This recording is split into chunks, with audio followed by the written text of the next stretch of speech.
আসসালামু আলাইকুম আপু ভাইয়া, তোমরা কেমন আছো? আল্লাহর রহমতে অবশ্যই ভালো আছো।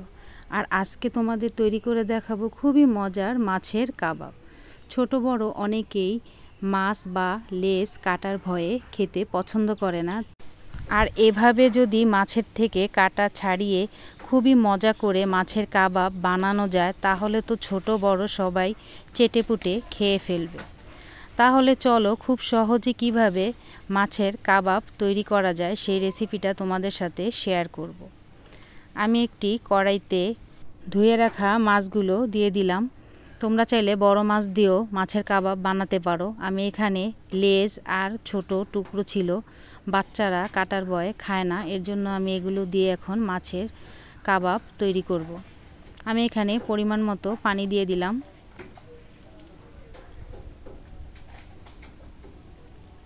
পরিমাণ মতো লবণ দিয়েছি, হাফ টেবিল চামচ হলুদ গুঁড়া। এখন কিছুক্ষণ চামচ দিয়ে নেড়ে এগুলো ভালো করে সিদ্ধ করে নিতে হবে।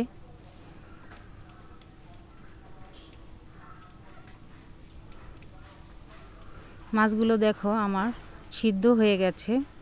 চুলার থেকে নামিয়ে ঠান্ডা করে মাছের কাটা ছাড়িয়ে নিতে হবে।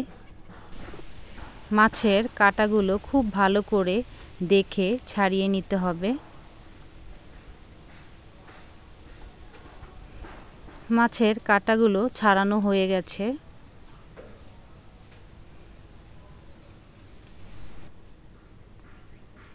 3 টেবিল চামচ পেঁয়াজ কুচি,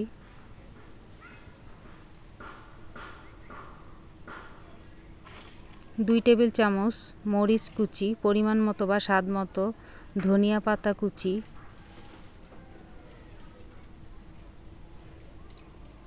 1 টেবিল চামচ ভাজা শুকনা মরিচ গুঁড়া,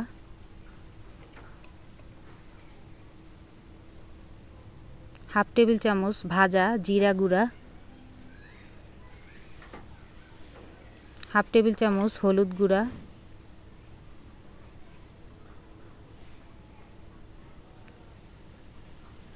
পরিমাণ মতো লবণ। তারপরও তোমরা লবণটা দেখে নিবে।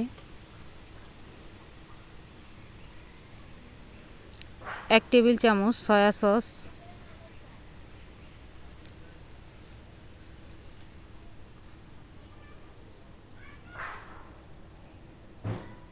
2 টেবিল চামচ সস,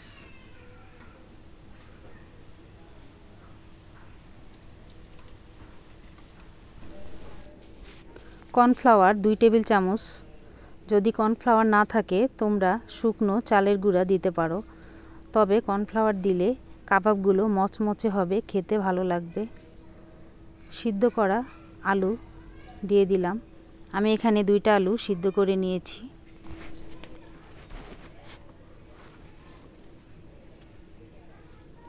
হাফ টেবিল চামচ চিনি।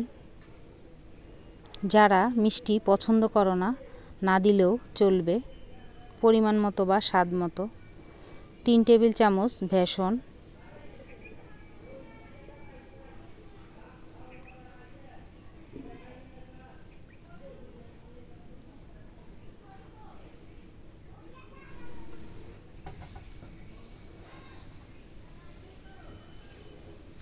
হাফ টেবিল চামচ রসুন কুচি, হাফ টেবিল চামচ আদা কুচি,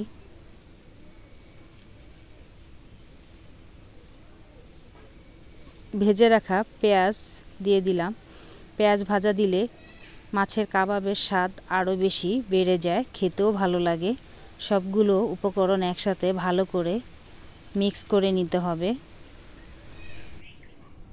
সবগুলো উপকরণ ভালো করে মেশানো হয়ে গেছে। এখন হাতের সাহায্যে মাছের কাবাবগুলো এভাবে শেপ করে বানিয়ে নিতে হবে।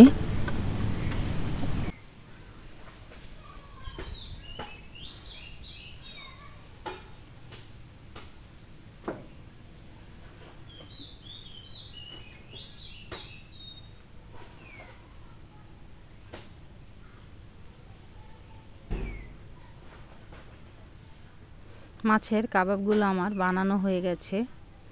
আমি একটি কড়াইতে পরিমাণ মতো খাবার রেগুলার সয়াবিন তেল মিডিয়াম হিটে গরম করে নিয়েছি।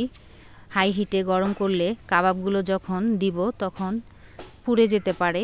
এর জন্য মিডিয়াম হিটে তেলগুলো গরম করে নিতে হবে আর সাবধানে দিতে হবে যেন তেল ছিটে না আসে।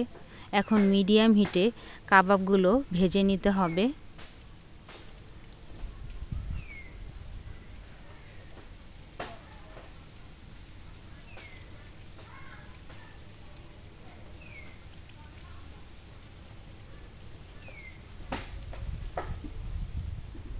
সবগুলো কাবাব এভাবে উল্টিয়ে দিতে হবে।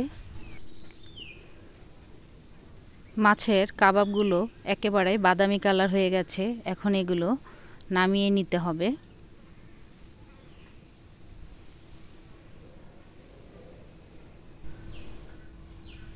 মাছের কাবাবগুলো আমার ভাজা হয়ে গেছে, দেখতে কত সুন্দর দেখা যাচ্ছে। দেখো, তোমাদের একটা ভেঙে দেখালাম, ভিতরে কোনো কাঁচা নেই। আর এইভাবে সস দিয়ে খেতে তো সেই স্বাদ। তৈরি হয়ে গেল আমাদের খুবই মজাদার মাছের কাবাব। রেসিপিটা ভালো লাগলে অবশ্যই লাইক, শেয়ার, কমেন্ট করো। চ্যানেলটি প্লিজ সাবস্ক্রাইব করো। সবসময় ভালো থেকো, সুস্থ থেকো, এই বোনটির পাশে থেকো। আল্লাহ হাফেজ।